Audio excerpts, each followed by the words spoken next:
It's a real honor to be speaking in this symposium. And I want to try and take advantage of this platform that I have today to tell you about something that I think is important. Really engage in a conversation with all of you about this. So my talk is titled The Stories We Tell, Behavior, Ecology, and Evolution in the Human World. And I want to start with the two words that are probably the least expected in this title: stories and human. So it is incontrovertible that nature exists and has for a long while existed in a world that's influenced by human activity. And for us biologists, this means a couple of things. First, it means that we study organisms in human-dominated and human-modified landscapes. And the fields of urban ecology and evolution have taken this premise and really run with it. But even for the rest of us, our organisms do in fact live in worlds that we have influenced, and that shows up in interesting ways. It's certainly true for my work that I do on individual specialization, in morphological variation, in behavioral variation, and interspecific interactions in anolis lizards. It's explicitly part of how I make sense of the relationship between collective behavior and web architecture and social spiders, where we leverage the fact that these spiders build webs on man-made substrates as well as natural ones. And it's again an implicit part of work that I've just begun trying to understand collective foraging behavior in variable resource environments and plant caterpillars. This is not what I want to talk about today. What I want to talk about today is another aspect of how our humanity influences the science that we do. And that is based on the fact that scientists are human. And this seems like a glib statement, but I think if we start to think about it, a lot of us might at least initially say that science is this objective truth that exists out there, right? The thing is that objective truth may or may not exist, and science isn't it. Science is our path to it, and is therefore inextricably linked with our humanity. And the specific way in which it's linked to our humanity is the fact that we make sense of the world, we construct meaning from what we observe by telling stories about it. Consequently, because we're human, science is full of stories. So think back to the first time you learned about the principles of evolution. You were probably told a couple of stories about giraffes. There was a giraffe who was relatively short, surrounded by all of these trees that had lots of leaves way up top. And the giraffe wanted to be able to eat those leaves, right? There's one story in which this giraffe stretched and stretched and stretched and was able to eat those leaves at the top of the tree and pass on that stretched neck to its babies. In another story, this giraffe was one of many giraffes and it had a slightly longer neck than everybody else. And it was able to eat slightly more leaves and have slightly more babies and pass on that slightly longer neck to those babies, and so on and so forth until you end up with a ridiculous organism like this. And so these two stories, I hope, illustrate to you just the power of the stories we tell. We can differentiate between Lamarckian and Darwinian principles of evolution. We collect evidence in favor of and against these stories. These stories are our hypotheses. So I'm not standing up here and saying stories are bad. Stories are excellent. And even if they were not excellent, we're stuck with them, right? What I want to ask in this talk is what happens if we take these stories seriously? What if we interrogate them fully? How does that influence our scientists? And I'm going to illustrate this using the work that I've done on territoriality. First talking about territoriality in anolis lizards, this work in collaboration with Jonathan Losses, and then stepping back and asking about perspectives on territoriality from the natural and social sciences. And this is in collaboration with Ashton Westner, who's a feminist science and technology studies scholar at UC Berkeley. And before I go on, I want to acknowledge just how wonderful it has been to work with these two people. They push my brain to think in ways that it wouldn't do on its own, and really don't let me stay comfortable for very long, which is a good thing in a collaborative. So we'll start by talking about anolis lizards. I've got some work to do after math this morning through all of that shade of lizards. So anolis lizards, for those of you who don't know, are small-ish, diurnal, insectivorous arboreal lizards that are found through Central and South America. And they're famous, they're the poster child really, for adaptive radiation and convergent evolution. And they've been studied in this vein and others for decades at this point. And so there's a lot that we know about anolis lizards. And one of the things that we think we know is that territoriality and territorial polygyny are really good descriptors of these animals' mating systems. So what do we mean here by territoriality and territorial polygyny? In this figure, you're looking at a bunch of trees from above. The red dots are females, blue dots are males, black dashed lines are boundaries of male territories. And the idea of territoriality is first that everybody stays in roughly the same place, called a territory. Second, males prevent other males from entering their territories, thereby maintaining exclusive mating access to the females within. So under such a spatial organization, you expect some males to mate with multiple females, other males to mate with no females at all, but across the board you expect females to mate with just the one male in whose territory they live. This gives rise to a mating system of polygyny, males mating with multiple females, females mating with just one male. So before we go on, I just want to emphasize the definition of territoriality that I'm using here, the defense of an exclusive area in a fixed spatial location. We'll come back to this definition later. So this description that I've just given you matches what we think of as happening in anolis lizards. So for example, Anolis lineodopus, female and a male lizard live together more or less permanently. Females usually mate with a single male. Although DNA paternity studies are not yet available for anoles, males probably, this was in 1995, males probably father most of the hatchlings produced by the females within their territory. So matching not only that behavioral description, but also the genetic consequences, the mating pattern consequences. Thing is, since 1995, there has been work using genetic means to assess paternity, and every single time we've looked, we found that a large proportion of females do in fact mate with multiple males. So this is not what we expect from that paradigm of territoriality that I described to you. So we've got this mismatch between behavioral and genetic descriptions of mating systems, right? And this mismatch has consequences. It has consequences for how we understand sexual selection to act in this species, or whatever species you're looking at. Under the paradigm of territoriality, the primary means by which sexual selection is going to act in your species in question is through male-male competition. If the primary barrier to a male's reproductive success is acquiring or maintaining a territory, then male-male competition is going to determine his reproductive success. Because once he has a territory, it's sort of a given that he gets to mate with all the females within. What territoriality does not leave much room for is the action of sexual selection through female choice. If a female isn't even encountering multiple males because she's a male in the territory of a single male and he's doing a really great job of defending that territory, then she is not going to have the opportunity for choice. But the fact that females are in fact mating with multiple males means they are in fact encountering multiple males and therefore have the opportunity for choice. So reconciling behavioral and genetic descriptions of mating systems is crucial to understanding how sexual selection acts in behavior and can impact behavior. Before we go forward though, I want to just emphasize that we don't actually need to resolve this concept of territoriality to reconcile human patterns and mating patterns. And we've done this work in a study wherein we collected data on the spatial location of individual anoles in a population.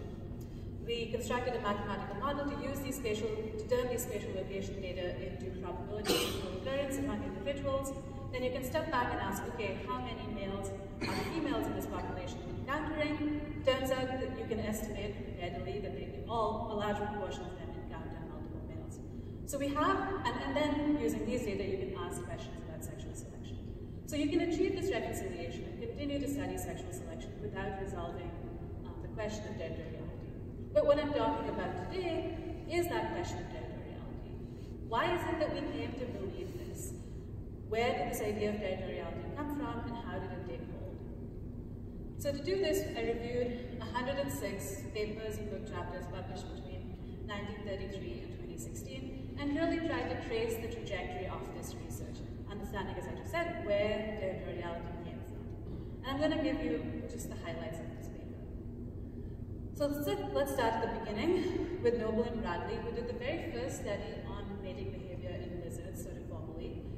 They brought into their lab in the American Museum of Natural History as many species of lizards as they could, and they housed them in these cages, and they watched what they did. And what they saw in the anoles was a fair amount of population. About 50% of that population was between males and females, as they expected. The remaining 50% was among males. And this was puzzling to Noble and Bradley, because at the time, nobody had seen male-male copulation in these anoles in the field. And so they were like, okay, males are mating with each other in the lab. They're not doing that in the field. There must be something preventing males from mating with one another in the field. And we also know that males tend to fight, and so that something must be the maintenance of territories. Here's another example from Thompson in 1954, who, for some reason, left a jar full of 12 Scoloporus lizards on his porch, and then observed an anole come and display at that jar. And this behavior, herpetologists are weird, what can I say? And he interpreted this behavior of the anolis lizard as trying to hold or establish a territory. This is a situation that is a little bit contrived. There was other data, though, from the time that exactly looks like the data we collect today. Evans conducted a study in which he observed individual anolis sagrii over a bunch of time, spatial locations of individuals, and watched their behavior, and concluded that anolis sagrii exhibits a strong urge to select and defend a definite circumscribed territory. This is a really strong statement. The great thing about 1938 is you could, I think, put whatever you wanted into a paper, and Evans put his whole data set into the paper. And so you can see that this conclusion is made on the basis of great data, but not a lot of it. He had an average of 3 observations per individual, which is not a lot for estimating territory, and collected over 1 month out of a many months long breeding season. So great data, just not a lot of it to support such a strong conclusion. And so these earlier studies concluded territoriality based on little and often contrived evidence. But these conclusions have gone on to shape decades of research on mating systems and anoles. And I'm going to explain how that is. To understand that, you have to understand a little bit of the detail of how to map a territory. So you start by going into a population, capturing as many animals as you can, ideally all of them, marking them individually somehow. In lizards, we use little bead tags sewn into their tail. You then repeatedly observe where these individuals are, collect the spatial location data, and then analyze it to produce a map of territories. So you basically have 3 choices going in to design a study like this. How big of an area you sample over, how long you sample for, and what data you include versus exclude. And I'm going to explain now how each of these decisions looks really different when you go in assuming that your species is territorial and it actually is, versus you go in assuming that it's territorial and it actually isn't. So let's consider how big of a sampling area you can use. And let's assume that your species is territorial. And then you have the sampling rectangle that's bigger than your average territory. What you've got within that sampling rectangle, the sample of behavior that you have, is a really great representation of what's going on in this population. But what if your species isn't territorial? What if you have individuals, or what if you have some individuals that don't behave territorially, moving over much larger areas in a less predictable fashion? And then you have this sampling rectangle. The data that you end up collecting is going to be biased towards precisely those individuals that are behaving territorially. You're going to get the most data from those individuals. For individuals that move over larger areas less predictably, you're not only going to have not as much data for them, even if you do get a lot of data, you're still not capturing the full extent of their behavior. And so your sample is biased in the direction of territoriality, because you've gone in implicitly assuming territoriality, deciding how big to make that rectangle. And so sampling design across space, and a similar argument works through time, can disproportionately influence the inference of territoriality. So first of all, you're less likely to document these departures from territoriality. What happens when you do document them? We found 4 fates for these documented departures from territoriality if looking at this literature and anolis. First, you end up excluding observations from your data analysis. So my favorite example of this is a study of Anolis carmini. There's a large tree, has a male, 2 males in it, small and large, both reproductively active. And in the analysis, both males were excluded from the data because too few data were available to partition the tree between them. So not only are you assuming that these lizards are behaving territorially and partitioning the tree between them, you're also excluding precisely those data that could allow you to call into question that assumption. Sometimes things make it through analysis, but they don't get interpreted, so they make it to the results but not the discussion, or they make it to sort of the middle of the discussion but don't really conclude the end result where you say the species is territorial. territorial. In other examples, papers remain unpublished. So and this is obviously difficult to detect, but we were lucky in a few certain cases where we saw conference abstracts that made claims like this, that the broad characterization of the genus or species as territorial is misleading based on work in Anolis. That conference abstract never became a paper.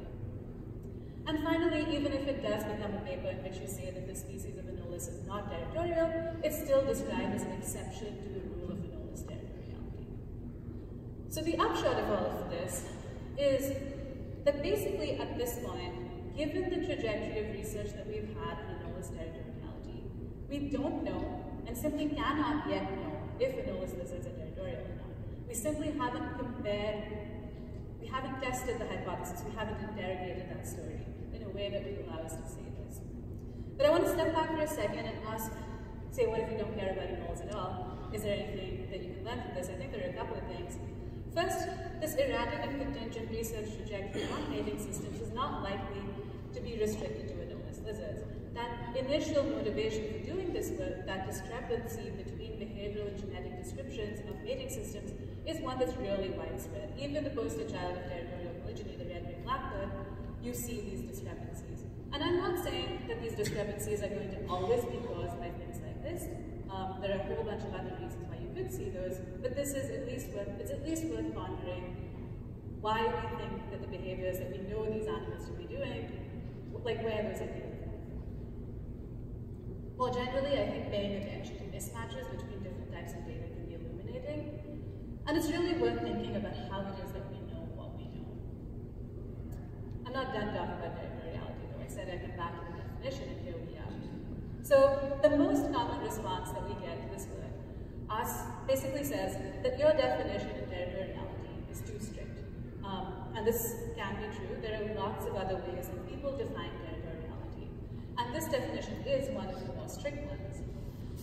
And this response was formalized in a response to our paper published by Jordan Bush and Dan Sibolov. And in our response to that, we said, yes, that's possible, that you can define territory in basically any way that you want. But if we are making the inference of polygyny from territoriality, then the definition of territoriality that you are implicitly using is this one, the defense of an exclusive area and a fixed spatial location. There isn't another definition of territoriality that immediately implies polygynous mating systems. And so if you're making that connection, whether or not you're explicitly defining territoriality in a different way, this is what you're implicitly doing. So if you find yourself tuning out a little bit in this slide, I sympathize. This is an infuriatingly detailed and somewhat pedantic conversation. However, this is just the 2010s iteration of a conversation that has been happening on a roughly 10-year interval since the 50s. Every 10 years or so, someone publishes a paper saying, we have absolutely no idea how we're defining territoriality. It's all a mess. This is what you should do. Everybody ignores them. Cite their papers, but doesn't actually engage with the content. And then territoriality remains a mess, right? It seems like after doing this for 60 years, it might be time to do something different. And so the idea we had was to try and put this literature on definitions in territoriality in conversation with literature from the social sciences on similar concepts, right? Because humans have resources. We think about how humans use resources as well. To really try and understand if there's something about how we're thinking about territory and property and access to resources in our own lives that we're projecting somehow onto the behavior of animals. Is this why territory is such a mess? And this work, as I said, resulted in a collaborative exchange between the behavioral ecologists and the social scientists, resulting in this paper. And so what we're doing in this paper is basically asking, what do we mean by the term territoriality, and what are the consequences of this meaning? So I want to start just by asking the question of what it is that we're trying to gain from the term territoriality. What work is this concept doing for us?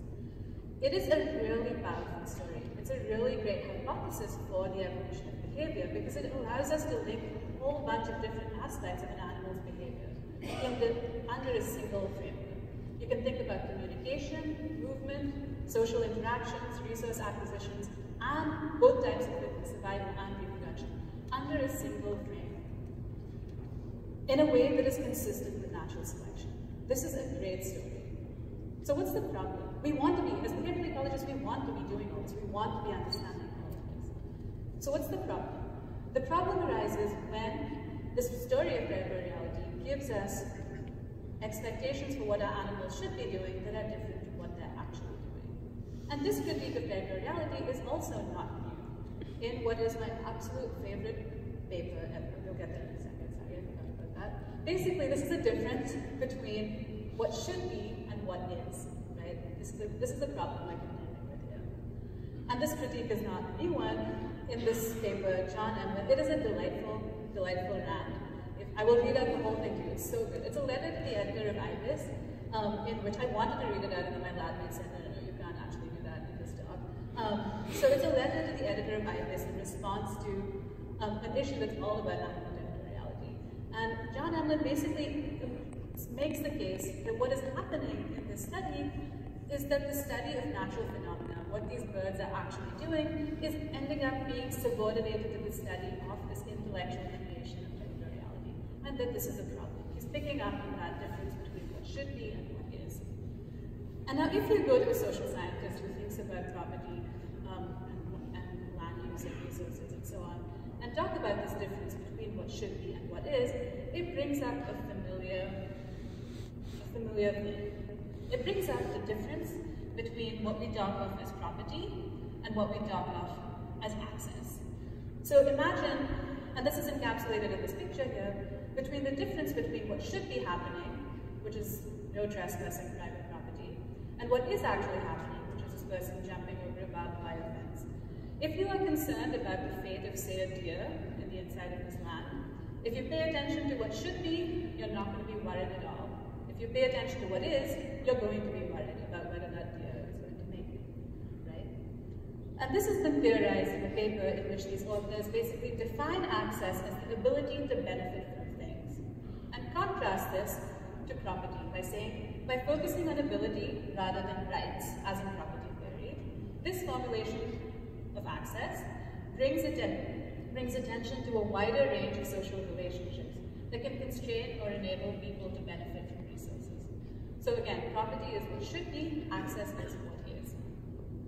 And so this, I think, illuminates some of the mess that is going on in territoriality. We want territoriality in animals to be about access to resources, but we end up talking about it as though it's about resource ownership or property. Right? And this is, again, one of those things that's implicit largely, but I am so grateful to this paper by Joan Strassman and Dave Puller for making this implicit notion explicit. They talk of territory in animals as sort of the most obvious example of property in biology, defining territory even as property in the form of an area that an organism controls, uses, and defends. I think a lot of people, if you ask them, do you define territory as property, wouldn't say so explicitly, but there is an implicit notion that this is what's going on. If you think about how we talk about intruders into territories, for example, that reveals something. So, but what's the problem with this? If you go to a social scientist and say, okay, it seems like the animal biologists are thinking about territory in animals as property, they are going to say this is a problem. And they're going to say that this is a problem because property is conceived of as a bundle of rights. The existence of property depends on the existence of having a right to things, right? And rights, in turn, the enforcement of rights, depends upon higher order social institutions that can enforce those rights. Without those institutions, you don't get to have rights. Animals do not, as a rule, have such institutions. So we can't, it is fundamentally incoherent to talk about animals as having property, sort of as a rule. The problem then, the further problem, is that when we think of territory as property, it ends up influencing how we interpret animal behavior. We think of some individuals, the territory holders, the property owners, as having authority, as doing the right thing, as following the rules. Other individuals are classed as transgressors, the individuals, the intruders, the sneakers, who break the rules, who are doing the wrong thing. This is before we've even observed what the animals are doing. When you impose a framework of territoriality, right from the get-go, you're sort of casting this moral weight on the animals that you're studying. It overdetermines the relationship between individuals that we're studying, even before we observe them.